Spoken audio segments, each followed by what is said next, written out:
you? Well, I'm Mrs. Voorhees, an old friend of the Christies.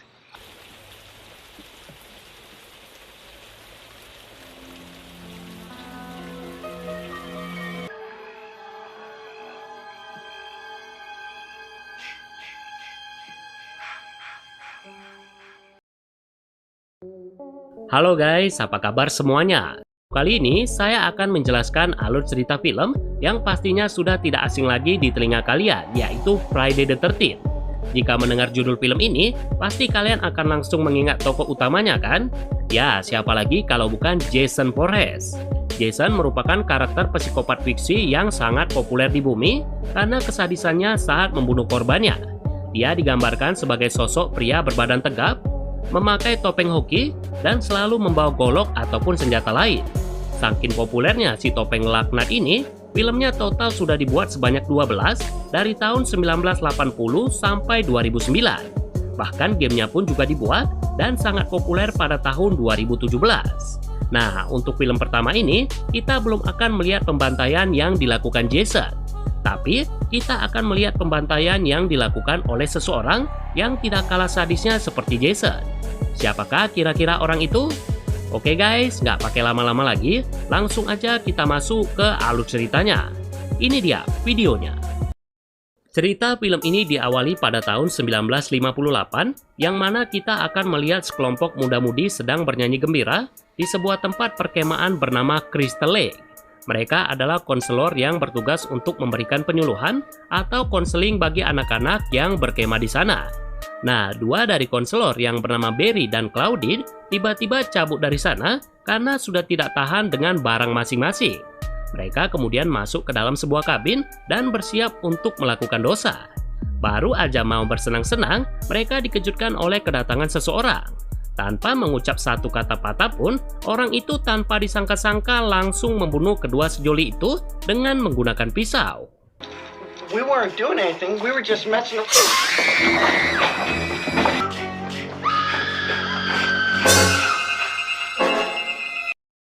Setelah kejadian mengerikan itu, scene kemudian melompat jauh hingga 21 tahun kemudian, atau tepatnya tanggal 13 Juni tahun 1979. Di sini kita akan ketemu dengan seorang wanita yang selalu tersenyum, seperti orang yang tidak ada beban di dalam hidupnya, yaitu Annie.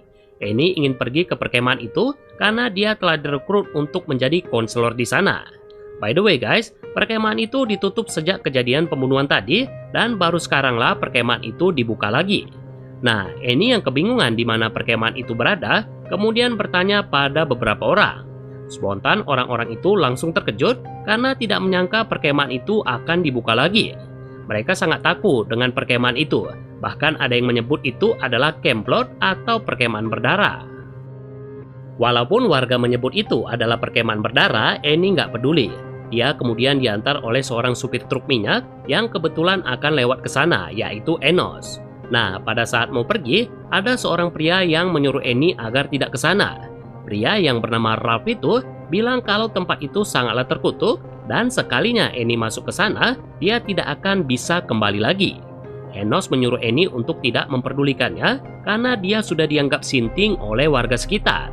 Dibilang sinting sih enggak juga guys, karena dia menyadari bahaya di perkemahan itu sejak kejadian pembunuhan tadi.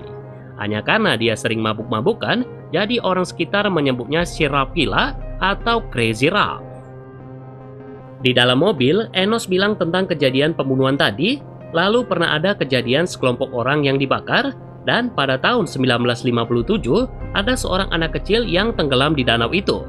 Enos menyuruh Annie untuk membatalkan niatnya pergi ke sana, karena menganggap tempat itu adalah tempat bawa sial. Annie yang berpikir itu bohong, langsung tidak memperdulikan ucapan Enos, dan kemudian tetap melanjutkan pergi ke sana. Singkat cerita, Annie kemudian diturunkan di pertigaan jalan yang mengarah ke perkemahan itu. Karena perkemahan itu masih lumayan jauh, dia kemudian lanjut berjalan kaki.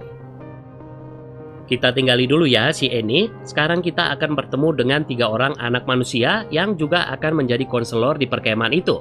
Mereka antara lain ada pria bernama Jack, lalu pacarnya yaitu Mercy, dan terakhir ada pria yang kelakuannya kayak Scooby-Doo alias pecicilan, yaitu Ned. Sekarang mereka